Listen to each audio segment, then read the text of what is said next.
మొగ్గతో ఈ కార్యక్రమాన్ని ప్రారంభిస్తున్నారు. అందరూ ఒకసారి గట్టిగా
గత 5 సంవత్సరాలుగా ఎప్పుడెప్పుడని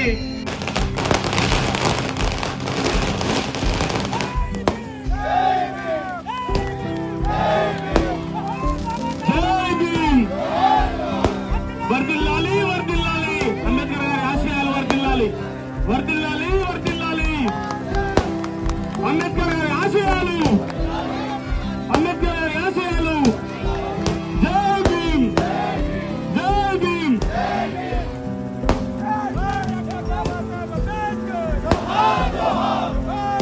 అదేవిధంగా మొదటి గ్రామ పౌరుడుగా ఉన్న తమ్ముడు కనకచంద్రం గారు, మాకు ముఖ్య అతిథి భాస్కర్ అన్న.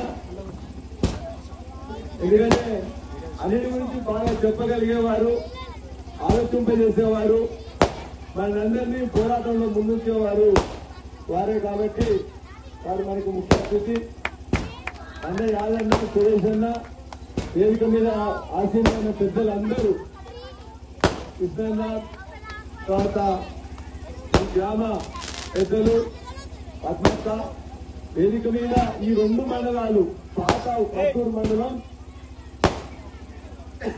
ఇప్పుడు 2 మండలాల మొత్తం సర్పంచులందరూ కూడా మంచిగా ఉన్నారు.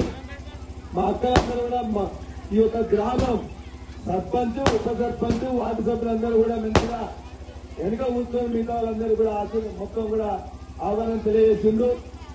ముందు ఆశీలైన ప్రెస్ మిత్రులు, మా కాయిల్లాపూర్ అక్కజెండర్లు, అన్నదమ్ములందరికీ శిరస్సు వచ్చి నమస్కారం తెలియజేస్తున్నా. జై భీమ్ వందనాలు తెలియజేస్తున్నా. అంబేద్కర్ గారి గురించి నేను ఎక్కువ చెప్తే మా దళిత తమ్ములు గాని, లేక చైతన్యవంతమైన ఈ ప్రాంత నాయకులు గాని మాకు తెలియదా సార్ నువ్వు చెప్పేదని నేను అనుకుంటాను. ఇప్పుడు ఆయన బోధనలు అన్నీ తెలుసు. ఒకటే పేద బోధనలు అందరికీ తెలిస్తే కానీ ఆచరించే వాళ్ళు ఎక్కువైపోయారు. బోధించే వాళ్ళు ఎక్కువైపోయారు, ఆచరించే వాళ్ళు ఎక్కువైపోయారు.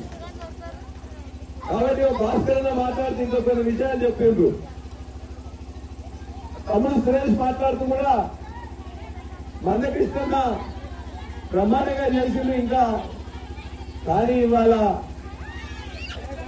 దళిత జాతి కాదు, తమ్ముడు కొద్దిగా 5 నిమిషాలు అవుతాడు. నీ గోదా మీరు, మా గోదా నాకు. ప్రపంచంలో ఎక్కడైతే ఎవరైతే బాధలు పడుతున్నారో, కష్టాలు పడుతున్నారో, ఆ కష్టాలన్నిటికీ ఇవాళ సమాధానం ఏది ఉన్నట్లయితే ఆ సమాధానమే ఒక నెల్సన్ మండేలా, ఒక కార్ల్ మార్క్స్, ఒక అబ్రహాం లింకన్, ఒక అంబేద్కర్. అంబేద్కర్ మహాశయుడు రాసిన రాజ్యాంగం, ఆయన పట్టుకున్న రాజ్యాంగం మనం మాట్లాడగలిగినా, ఓటు వేయగలిగినా, పోరాటం చేయగలిగినా, రిజర్వేషన్ పొందగలిగినా, ఈ ఒక్క జాగిల్లాపూరే కాదు, మద్దూరే కాదు, దుల్మిట కాదు, తెలంగాణ కాదు, భారతదేశం కాదు, ప్రపంచంలో కష్టపడే వాళ్ళందరూ కూడా దిక్సూచిగా ఉన్నది అలా మన భారత రాజ్యాంగం. ఒక్క వీళ్ళకే కాదు. నేను మొన్ననే పార్లమెంట్ పోతే అక్కడ కొన్ని రచనలు తీసుకొని వచ్చిన. రాజ్యాంగం కాదు, రాజ్యాంగం రాస్తుంటే వస్తున్న అవస్థలు, కష్టాలు, నష్టాలు అది కూడా వాళ్ళు రాసి మొత్తం కూడా పొందుపరిచిండ్రు. ఒక 5 పెద్ద పెద్ద పుస్తకాలు తీసుకొచ్చి మనం పెట్టుకున్న చదవలే. ఇంకా మొత్తం కూడా రాస్తున్న క్రమంలో ఎవరెవరు ఏ విధంగా అడ్డంకులు సృష్టించిండ్రు, ఏ విధంగా ఓటకు ఒక్కరికి అందరికీ ఒకటే. అంబానీకైనా 1,00,000 కోట్లున్న అంబానీకైనా గదిలో ఓటకు, మా గాగిలాపూర్ లో ఉండే పేద అక్కకు కానీ చెల్లెకు కానీ వాళ్ళకు కూడా గదే ఓటకు. ఎవరు కూడా రైల్లో నిలబడి గదే ఓటకు ఒక్కటే వేయాలి.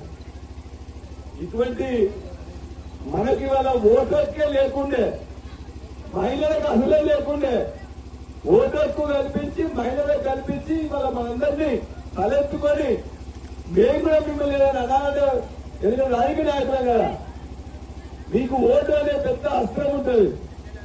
అందుకే అక్క అంటావు, అమ్మ అంటావు, అన్న అంటాం కానీ ఏది మాట్లాడటానికి ఉండదు. నువ్వు అడిగితే చేయగలిగితే చేస్తాం, చేయలేకపోతే లేదు. అటువంటి పవిత్రమైన బలమైన ఆయుధం మన చేతుల్లో పెట్టింది ఆ మహనీయుడు అంబేద్కర్ గారు. ఆ తర్వాత జరిగిన అనేక పోరాటాల్లో ఇక్కడున్న దళితులు కూడా ఇప్పటికి కూడా ఏదైనా గ్రామం పోయి ఈ గ్రామంలో అత్యంత పేదవాళ్ళు ఎవరని చెప్పేదంటే ఖచ్చితంగా దళితులు తప్ప మరొకరు లేరు. ఎక్కడికైనా పోయి అడగండి. అది కాగిల్లాపూర్ కావచ్చు, మద్దూరు కావచ్చు, ఆంధ్రప్రదేశ్ లో ఉన్న చిలకలూరుపేట కావచ్చు, ఉత్తరప్రదేశ్ లో ఉన్న షహనాజ్పూర్ కావచ్చు. ఈ భారతదేశంలో ఉండే అనేక గ్రామాల్లో, అనేక పట్టణాల్లో, అనేక వాడల్లో, అనేక బస్తల్లో ఇప్పటికి కూడా పేదరికంలో ఉన్న వాళ్ళు ఎవరు ఉన్నారంటే దళితులు తప్ప మరొకరు కాదు. మీరు ఒకసారి ఆలోచించండి. గాగిలాపూడి స్థలంలో నిలబడి ఎవరైనా ఇక్కడ ఈ ఊర్లో పేదవాళ్ళని అంటే ఖచ్చితంగా దళితులు తప్ప మరొకరు కాదు. ఎవరితో కొన్ని ఉద్యోగాలు రావచ్చు, కొంతమంది కష్టపడి ఏదో ఇంత ఉద్యోగంతో పాటు ఇంకా బిజినెస్ చేసుకోవచ్చు. కానీ మెజార్టీ ఇప్పటికి కూడా పేదలు దళితులుగానే ఉన్నారు, దళితులు పేదలుగానే ఉన్నారు. కాబట్టి ఇవాళ మందకృష్ణ పోరాటం 3 దశాబ్దాలుగా చేస్తే ఆ రిజర్వేషన్ రావాలి. ఆ రిజర్వేషన్ కూడా ఎవరికి రావాలి? ఆ రిజర్వేషన్ ఎవరికైతే అవసరం ఉందో, ఎవరైతే బాధల్లో ఉన్నారో, కష్టాల్లో ఉన్నారో వాళ్ళకి చెందాలని చెప్పేసి దళితుల్లో కూడా ఏబిసిడి తీసుకొచ్చి ఇవాళ చట్టాలు చేసుకున్నాం. కొంతమేరకు ఇవాళ 3 దశాబ్దాల పోరాటం ఆయన కూడా మందకృష్ణ అనేక పార్టీలు అనేక విధాలుగా ఆయన అడిగినాయి. నేను రాజ్యసభ సభ్యుని చేస్తా, లోకసభ సభ్యుని చేస్తా, ఎమ్మెల్యేని చేస్తా, మంత్రిని చేస్తా అని చెప్పినాయి. నాకు ఏమి వద్దు, నాకు కావాల్సిన ముందుగా నా జాతికి నాకు ఏబిసిడి చేయమని చెప్పేసి అడిగింది. కాబట్టి కృష్ణన్ అంటే గౌరవం నాకు చాలా ఎక్కువగా ఉంటుంది. కేసీఆర్ గారు అన్ని పార్టీలను ఏకం చేసి కొంత పురుగునైనా ముట్టారు నా తెలంగాణను తెచ్చుకుంటాను ఏ విధంగా చేసిందో మందకృష్ణ కూడా ఎవరి ఏ పార్టీ అయితే నా దళితులకు నా రిజర్వేషన్ అనగాడిన వర్గాలకు ఆ శిక్షణ ప్రకారం రావాలని చెప్పి కొట్లాడి సాధించిన మందకృష్ణ చట్టాలు చేసుకున్నాం. మొన్న నేను అదృష్టవంతులు ఇవాళ ఎమ్మెల్యేగా ఉండి ఇవాళ అసెంబ్లీలో ఆ ఏబిసిడి చట్టం అయితే అందులో చెయ్యెత్తి ఓటేసిన నాకు కూడా చాలా గర్వంగా ఉండాలి. మొన్న జరిగిన ఎన్నికల్లో కూడా చట్టం చేసినా కానీ ఇంకా ఆ రిజర్వేషన్ కింద దాకా రాలే. వచ్చింది మన సర్పంచ్ లో ఇయ్యలే, మున్సిపల్ ఎన్నికల్లో ఇయ్యలే. దానికి కూడా మళ్ళీ పోరాటం చేయాలి.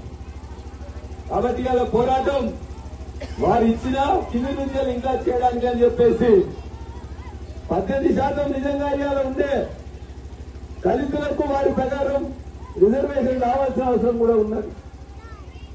చాలా మంది చెప్తున్నారు, మరి అనేక మంది కాంట్రాక్టులు తెచ్చుకుంటే 18% ఉన్న వాళ్ళకి ప్రభుత్వ కాంట్రాక్టుల్లో వాళ్ళ భాగం వాళ్ళ దక్కడానికి మనం పోరాటం చేయాల్సిన అవసరం ఉన్నది. ఇలా బెస్ట్ అవైలబుల్ స్కూల్స్ అని చెప్పేసి పెట్టుకున్నాం. బాగా చదవగలిగి శక్తి ఉండి పైసలు లేక ఇలా కార్పొరేట్ స్కూళ్లలో కొంత బెస్ట్ అవైలబుల్ స్కూల్స్ అని చెప్పి నడిస్తే ఇవాళ వాటిని కూడా మూసేసే పరిస్థితి వచ్చింది. వాటిని తెచ్చుకోవాలి.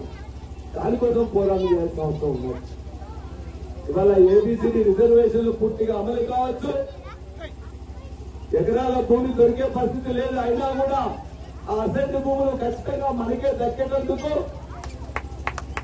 లేక మన యొక్క విద్యను అందరికీ కూడా బ్రహ్మాండంగా దక్కడానికి, బెస్ట్ అవైలబుల్ స్కీమ్స్ రావడానికి మనం ఖచ్చితంగా పోరాటం చేయాలి. ఆ పోరాటం ఆ మహనీయుని యొక్క స్ఫూర్తితో జరగాలి. నాకు తెలుసులే, నేను ఇప్పటికే మహనీయుడి గురించి బాగా అనుకున్నా, మస్తు చెప్తున్నాను కాదు. అన్న ఒక మాట చెప్పిండు, ప్రశ్నించడం నేర్చుకోమని. ప్రశ్నించడం నేర్చుకుని అన్నాడు. కార్ల్ మార్క్స్ చెప్పిండు, క్వశ్చన్ ఎవ్రీథింగ్ అని చెప్పేసి. ఆ కార్ల్ మార్క్స్ నీడలోనే, ఆ కార్ల్ మార్క్స్ యొక్క స్ఫూర్తితోనే మనం కూడా ఇలా మహనీయుడు కూడా చెప్పిండు, ప్రశ్నించడం మొదలు పెడితే దానికి సమాధానం దొరుకుతుంది. ప్రశ్నించడానికి భయపడాల్సిన అవసరం లేదు. ఆ ప్రశ్నించడం నేర్పించింది అంతర్జాతీయంగా కార్ల్ మార్క్స్ అయితే, మనకు ఇండియాలో, భారత్ లో నేర్పించింది మన మహనీయుడు అంబేద్కర్ గారు. కాబట్టి ఖచ్చితంగా ఇవాళ ఎవరైతే ఆ మహనీయులు మనకు మార్గం చూపించి మనం నిలబెట్టడానికి, బ్రతకడానికి, గౌరవం మనకు దక్కడానికి ప్రయత్నం చేసిందో, ఆ గౌరవం ఆ యొక్క కొనసాగడానికి మళ్ళా మనం పోరాటం చేయాల్సిందే, ప్రశ్నించాల్సిందే తప్ప వేరే మార్గం లేదు. వాడు దయచేసి మా కనకచంద్రన్ గారు కానీ, సురేష్ గారు కానీ కొన్ని లోకల్ సమస్యలు కూడా మాట్లాడిండ్రు. ఈ గ్రామానికి సంబంధించిన కొన్ని నిధులు కూడా రావాలి సార్, మీరు కూడా ప్రయత్నం చేయాలని. నేను 131 గ్రామాలు, 42 వార్డులు, 2,45,000 మంది ఓటర్లకి నేను ఎమ్మెల్యేని. కాబట్టి నాకు అన్ని గ్రామాలు ఒకటే, అన్ని మండలాలు ఒకటే. నాకు పార్టీలతో సంబంధం ఎలక్షన్ల వరకే ఉంటుంది. ఎలక్షన్ల తర్వాత నాకు అందరు ప్రజాప్రతినిధులు ఒకటే. ఈ గ్రామంలో పని జరగాలంటే నరేగా ఏదైతే ఉపాధి హామీ పథకం ఉందో ఇప్పటికే 20 పనులు చేసినాయి. కాబట్టి ఆ 20 పనులలో కొన్ని పనులు తీసేయాలి. తీసేస్తే అప్పుడే మనకు కొత్త పని వస్తుంది. కాబట్టి ఆ చిన్న టెక్నికల్ ప్రాబ్లం ఉన్నది, అది సెంటర్ నుంచి క్లియర్ చేసుకుంటే మనం చేసుకుంటాం. అందుకే ఇవాళ ఎంతో మంది మా తమ్ముడు మన్నయ్య యాదవ్ చెప్పాడు. చాలా మంది అన్నారు, సార్ మనమే కదా, ప్రైవేట్ హాస్పిటలే కదా, మీరు చేసే సేవ ఎవరినో ఒకరిని ఇక్కడ చూపులో పెట్టి చేయాలని చెప్పేసి అనేక మంది చెప్తే 2,40,000 మంది కుటుంబాలు ఎవరైతున్నారో వాళ్ళందరికీ పార్టీలకు అతీతంగా, కులాలకు అతీతంగా, మతాలకు అతీతంగా అందరికీ ఇద్దాం విద్యా వైద్యం. ఏ ఒక్కరికో కాదు. నేను ఎమ్మెల్యేగా మొత్తం నియోజకవర్గంలో కాబట్టి అది చేస్తా ఉన్నాం. కాబట్టి భవిష్యత్తులో కూడా వచ్చే 2.5 సంవత్సరాల్లో ఇవాళ, ఎందుకంటే ఒక హాస్పిటల్ పోతే గవర్నమెంట్ హాస్పిటల్ స్ట్రెంథెన్ చేసుకోవాలి. ఇలా ప్రైవేట్ హాస్పిటల్ పోతే చిన్న దానికి కూడా 50,000, ₹1,00,000 ఆపరేషన్ అయితే 2 లక్షలు, 3 లక్షలు అవుతున్నాయి. ఆ కుటుంబం ఆ సంవత్సరం సంపాదించిన ఆదాయం మొత్తం కూడా అడ్డైపోతా ఉన్నది. అందుకోసమే ఎంత ఖర్చైనా కూడా మీ అందరికీ మాట ఇచ్చినా ఆ మాటను నిలబెట్టుకుంటున్నా. భవిష్యత్తులో వచ్చే 2.5-3 సంవత్సరాల్లో కూడా మొత్తం జనగాం నియోజకవర్గంలో ఉండే అన్ని కుటుంబాలకు ఉచితంగా వైద్యం అందించే బాధ్యత నాది. ఆ హామీ కూడా ఖచ్చితంగా నెరవేరుస్తాను, కొనసాగుతానని చెప్పి మీకు తెలియజేస్తా ఉన్నా. పనుల విషయంలో కూడా ప్రభుత్వంలో లేదు కాబట్టి అన్ని పనులు కావు. అయినా ఇళ్ల విషయంలో కొట్లాడి కొన్ని తెచ్చుకుంటా ఉన్నాం, ఎక్కువ తెచ్చుకుంటున్నాం. పనుల విషయంలో, రోడ్ల విషయంలో, R&D గాని, పంచాయతీరాజ్ గాని ఈ మధ్య కాలంలోనే మా మద్దూరు మండల హెడ్ క్వార్టర్స్ దుమ్ముతం కొట్లాడుకుంటారు. మా సీతక్క దగ్గర పోయి నిశ్చితుగా అడిగినా ఖచ్చితంగా అక్క మీరు ఇవ్వాలి, అసెంబ్లీలో అడిగినా బయట అడిగినా ఇస్తారని చెప్పే ఆశతో ఉన్నా. ఇక్కడున్న కొండాపూర్ మిగతా రోడ్డు కూడా R&B రోడ్డు, అది అదేవిధంగా ముస్కాల నుంచి వడ్లకొండ రోడ్డు కూడా శాంక్షన్ చేయించిన అయితే అని చెప్పి ఆశాభావంతో ఉన్న మొన్న టెండర్ అయింది. అదేవిధంగా నీళ్ళ విషయంలో కపాస్పల్లికి పైనుంచి మలన్న సాగర్ నుంచి రావాలని చెప్పేసి కొట్లాడుతా ఉన్నా. ఎక్కడ కూడా ఏది వదిలిపెట్టట్లేదు. మీ యొక్క ప్రతినిధిగా ఈ 2.5 సంవత్సరాల్లో అత్యంత ఎక్కువ సమయం మీతోనే గడిపిన. ఫోన్ చేస్తే ఎత్తుతా, మెసేజ్ ఇస్తే రిప్లై ఇస్తా, వస్తే మాట్లాడతా. ఇంకేదైనా సమస్య ఉంటే కూడా వచ్చే 2.5 సంవత్సరాలు మా తమ్ముడు కనకచంద్రం మా పార్టీ అవునో కాదనో కాదు, ఏదొచ్చినా బరాబరిగా చేస్తానని చెప్పి కూడా నేను మాటిస్తున్నా. తమ్ముడు రేవంతి మొన్ననే ఒక్కొక్క దగ్గర ఒక్కొక్క ఉపాయం చేసి బైరాన్పల్లి సర్పంచ్ వస్తే బైరాన్పల్లి చెప్పిన అక్కడ ఒక మంత్రి దగ్గర పోయి అడిగిన 100 మందికి పైన అమరులను సృష్టించిన బైరాన్పల్లిని ఖచ్చితంగా డెవలప్ చేయాలని చెప్పి జూపల్లి కృష్ణారావు దగ్గర పోయి గంట సేపు మాట్లాడిన ఆ ప్రయత్నం కోసం ప్రయత్నం చేస్తున్నా. మా తమ్ముడు శ్రీనివాస్ రేవంత్ గురించి అడిగితే అందశ్రీ గారు పుట్టిన గ్రామం వాటి దానికి నిధులు ఇవ్వాలని చెప్పేసి వారిని అడిగిన. ఏదో ఉందతోని బైరాన్పల్లి యొక్క చరిత్ర, లేకపోతే ఇక్కడున్న అందశ్రీ గారు, లేకపోతే మద్దూరులో ఉండే ఇబ్బందులు, ఎక్కడ ఏది వదిలిపెట్టకుండా అది ప్రశ్న 0 అవర్ కావచ్చు, క్వశ్చన్ అవర్ కావచ్చు, చర్చ కావచ్చు. అసెంబ్లీలో నాకు దొరికిన సమయాన్ని 119 ఎమ్మెల్యేలో అత్యంత ఎక్కువ కూడా సమయం తీసుకుని మాట్లాడింది నేనే. పనులు అయితే ప్రతిపక్షంలో నేను భావించట్లే. నా సమస్యలు నేను ప్రతిపాదిస్తా, విన్నవిస్తా, ప్రార్థిస్తా, డిమాండ్ చేస్తా, కొట్లాడతా. అంతే తప్ప మొట్టమొదటి కొట్లాడాలంటే కొట్లాడితే కాదు.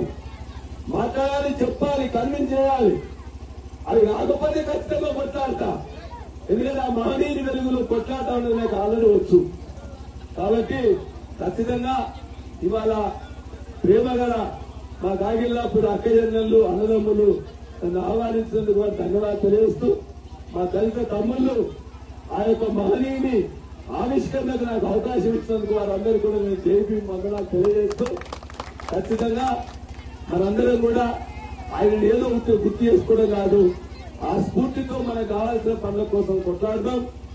ఆ స్ఫూర్తితో మనం బాగుపడితే మనతో పక్కనున్న ఎవరికైతే అవసరం ఉందో వాళ్ళ కోసం సహాయం అందిద్దాం. అదేవిధంగా గ్రామ అభివృద్ధిని చేసుకుందాం. అందరం కూడా సుఖ సంపదలతో మొత్తం కూడా నష్టాలు లేకుండా మొత్తం ఈ గ్రామం వర్తిల్లాలని చెప్పేసి మరొకసారి కోరుకుంటూ, అద్భుతమైన అవకాశాన్ని ఇచ్చిన మా సంతోష్ అన్నకి, చంద్రమోహన్ అన్నకి, అదేవిధంగా యూత్ కి, అంబేద్కర్ యూత్ ఎస్సీ కమ్యూనిటీ వాళ్ళకి ప్రహరీ కూడా నిర్మాణం కావాలన్నారు. రేకుల షెడ్ నిర్మాణం కోసం నిధుల మంజూరు చేయమన్నారు. వాళ్ళు నిధులు ఏమైనా ప్రభుత్వంలో వస్తే వచ్చినాయి, రాకపోతే నేను నా సొంత నిధులు ఇచ్చి మీకు చేపిస్తాను. దాని గురించి కనీసం లేదు, చేపిస్తాను. మరొకసారి సంతోష్ గారికి, చంద్రమౌళి గారికి, సర్పంచ్ గారికి, గ్రామ యువతకు, గ్రామ పెద్దలకు, గ్రామ ఉప సర్పంచ్ కు, మిగతా అందరి కూడా నన్ను ఇంత గౌరవించి ఇక్కడ పిలిచినందుకు మీకు ధన్యవాదాలు తెలియజేస్తూ, మా అక్కజనులకు మరొకసారి ఏ పనున్నా బరాబర్గా ఫోన్ అనే చేయండి, మెసేజ్ అనే చేయండి, అన్ని చేయాల్సిన బాధ్యత నాది. చేసి మీ అందరిని కూడా ఒప్పిస్తానని తెలియజేస్తూ, జై భీమ్, జై భీమ్, జై భీమ్. అతి తక్కువ సమయంలో మీ వ్యాపార సామ్రాజ్యాన్ని పెంచుకోవాలనుకుంటున్నారా? తక్కువ ఖర్చుతో ఎక్కువ పబ్లిసిటీ చేయాలనుకుంటున్నారా? అయితే ఇంకెందుకు ఆలస్యం? మీ జేఎన్టీవీ తెలంగాణ ఛానల్లో అతి తక్కువ ఖర్చుతో ప్రకటనలివ్వండి. అత్యధిక లాభాలను సాధించుకోండి. వ్యాపార, వాణిజ్య, పాఠశాలలు, వైద్యశాలలు, హోటళ్లు, వస్త్ర దుకాణాలు, అన్ని రకాల వ్యాపార ప్రకటనల కొరకు సంప్రదించండి. మా ఫోన్ నంబర్స్ 8558288081, 9247896607.